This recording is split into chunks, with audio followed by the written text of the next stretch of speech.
বন্ধুরা দেখতে পাচ্ছেন পাহাড়ের ঠিক কিছুটা উঁচুতে একটা বাঁশের চুঙ্গা করা। আসলে পাহাড়ের জীবনযাত্রা কিন্তু এত সহজ না। এই যে পানিটা পড়তেছে দেখতে পাচ্ছেন একটা বাঁশের চুঙ্গা দিয়ে, এখান থেকে কিন্তু খাবার পানি সংগ্রহ করা হয়। আর এখানে যারা পাহাড়ের লোকজন বসবাস করে তাদের খাবার পানির সত্যি অনেক অভাব। তারা এখান থেকে পানিটা সংগ্রহ করে এই পানি খেয়ে তারা সারভাইভ করে। তো পাহাড়ে বসবাস করা আসলেই এতটা সহজ না, এটা একটা জীবন যুদ্ধ বলা চলে।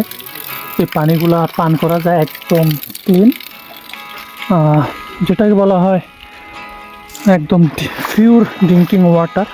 সেই পিওর ড্রিঙ্কিং ওয়াটারের মতোই একদম স্বচ্ছ। বন্ধুরা 1-1.5 ঘন্টা ট্রেকিংয়ের পর এখন আমরা ফেরত যাচ্ছি। আমাদের এখন যাওয়ার পালা।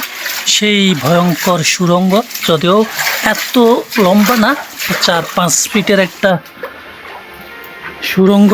সেই সুড়ঙ্গ থেকেই আমরা আবার পূর্বের স্থানে প্রস্থান করছি। এখন আমাদের যাওয়ার পালা। এখন বাজে প্রায় 3:20। আমরা বিদায় নেব। তো যারা এখানে আসতে চান আমি বলবো আপনারা অবশ্যই রামগড়ে যারা সীমান্ত সড়কে আসবেন এখানে এসে অবশ্যই ঘুরে যাবেন, অনেক ভালো লাগবে। এতটুকু আপনাদেরকে গ্যারান্টি দিতে পারি, এখানে আসবেন, এসে যাবেন, ভালো লাগবে। হ্যাঁ,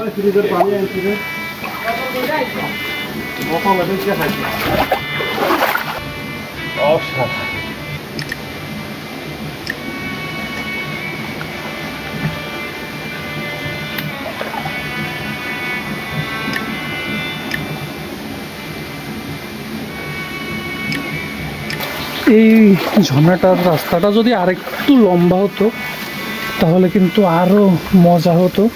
কারণ ছোট্ট, যেটা বলেছিলাম, প্রায় সর্বোপরি 500 মিটারের মতো এটার বিস্তার হবে। যদি এটা আরও একটু বেশি লম্বা হতো আর পাহাড়ের গাছপালাগুলো যদি একদম দুদিক থেকেই হেলে পড়তো তাহলে জায়গাটা একটু ভয়ানক হতো, দেখতে আরও সুন্দর লাগতো। তো বন্ধুরা, অনেকক্ষণ ছিলাম। ভিডিওটা কেমন